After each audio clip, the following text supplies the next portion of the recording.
German pilots once joked that the P-51 Mustang was just an American horse pretending to fly, right up until a swarm of them escorted bombers all the way to Berlin and back.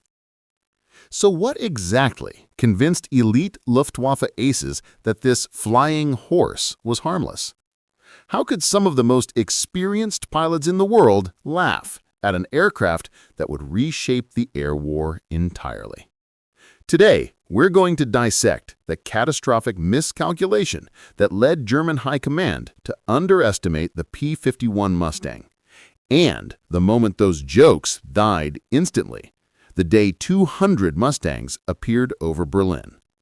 By the end, you will understand every twist of this sky-high humiliation. Let's start with the mindset in 1943. German fighter aces weren't just confident. They were practically allergic to humility. Many had scored dozens, sometimes hundreds of kills fighting over the Eastern Front, where Soviet aircraft were often outdated, underpowered, or, if we're being brutally honest, simply unlucky. And the early P-51 Mustang, they loved mocking it. German intelligence referred to the Allison-engined Mustangs as inferior at altitude, which was technically correct. The early engine choked above 15,000 feet. The Luftwaffe collectively decided this meant the aircraft itself was a joke. Because obviously aircraft never get upgraded. That would be ridiculous. This tiny assumption that America would stick with a flawed engine kept digging its way deeper into German strategic thinking. Then, something happened that absolutely no one in Berlin seemed prepared for. The British slapped a Rolls-Royce Merlin engine into the Mustang's airframe. Suddenly, an aircraft that struggled to climb became one that excelled at high-altitude interception. It could fly higher, faster, and further than expected, so far, in fact, that its range reached nearly 1,600 miles with drop tanks. But sure, keep laughing. I'm sure nothing bad will happen.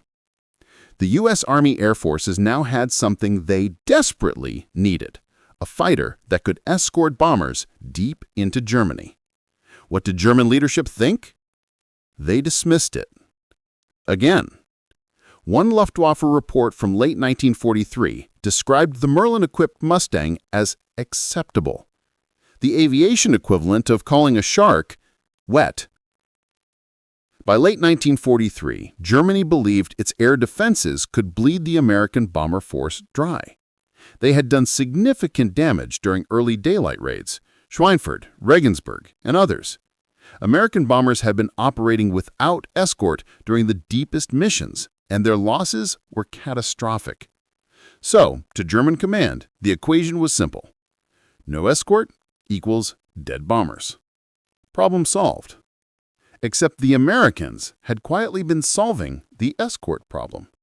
By winter, P-51 units were preparing to enter full combat rotation. Their task? Escort bombers straight to the German capital, something that had been considered impossible just months earlier. The Luftwaffe began noticing something strange. Their pilots reported that certain intercept attempts weren't going as smoothly as before. High-altitude American fighters were suddenly keeping up with them, even diving faster. One ace radioed that he'd been chased for 20 minutes by an American aircraft that should not have been able to follow. Imagine running from someone you thought couldn't even jog. Still, High Command downplayed it. They chalked it up to pilot error, misidentification, or bad luck. Then came March 1944. March 6, 1944, the first major deep penetration raid on Berlin. The Americans were risking everything. Nearly 600 bombers, multiple escort groups, a direct attack on the Nazi capital.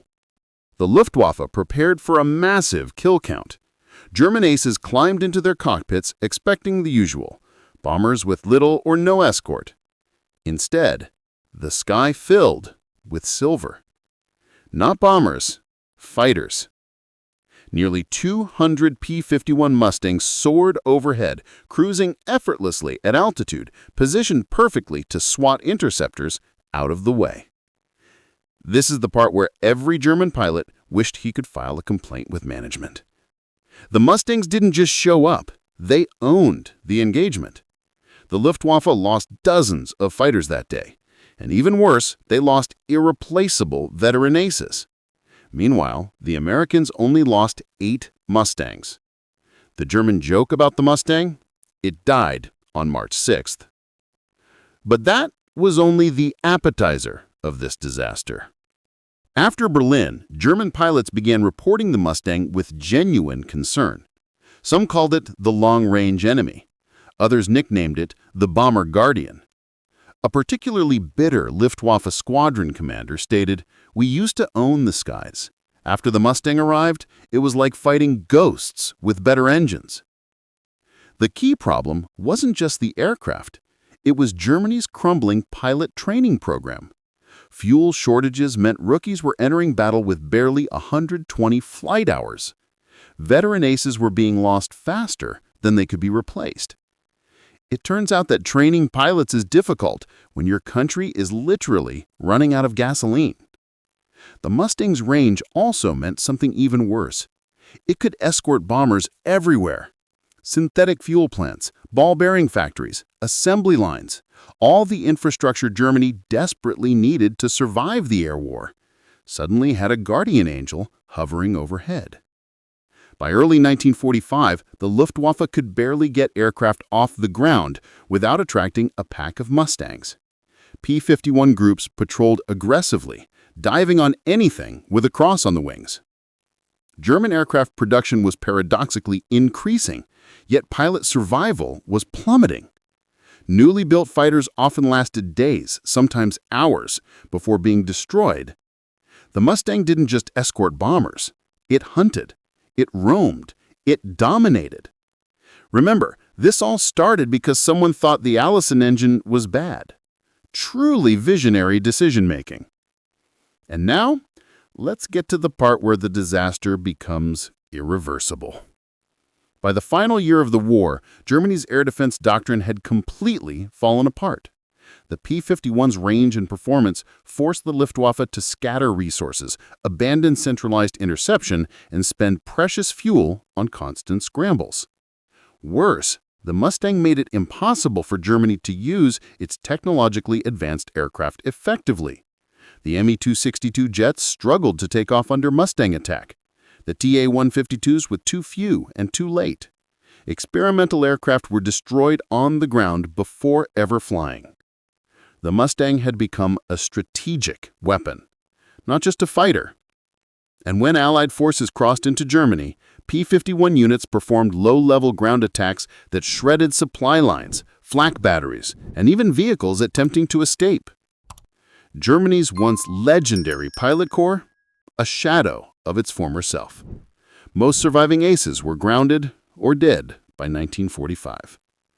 And somewhere, in all of this chaos, every joke about the P-51 had quietly vanished. Funny how that happens when your inferior fighter is now circling your airfields like a metal vulture. In the end, the Luftwaffe's greatest blunder wasn't a single decision. It was a chain reaction of arrogance, miscalculation, and pure strategic denial. By underestimating the P-51 Mustang, German command gave the Allies exactly what they needed to win air superiority at the worst possible moment. The result? A fighter once mocked as insignificant became the aircraft that shadowed the Luftwaffe into oblivion. Now here's your question. If you were a German commander in 1943, would you have taken the Mustang seriously? Or would you have laughed all the way to that disastrous Berlin raid? This has been the Blunderfault.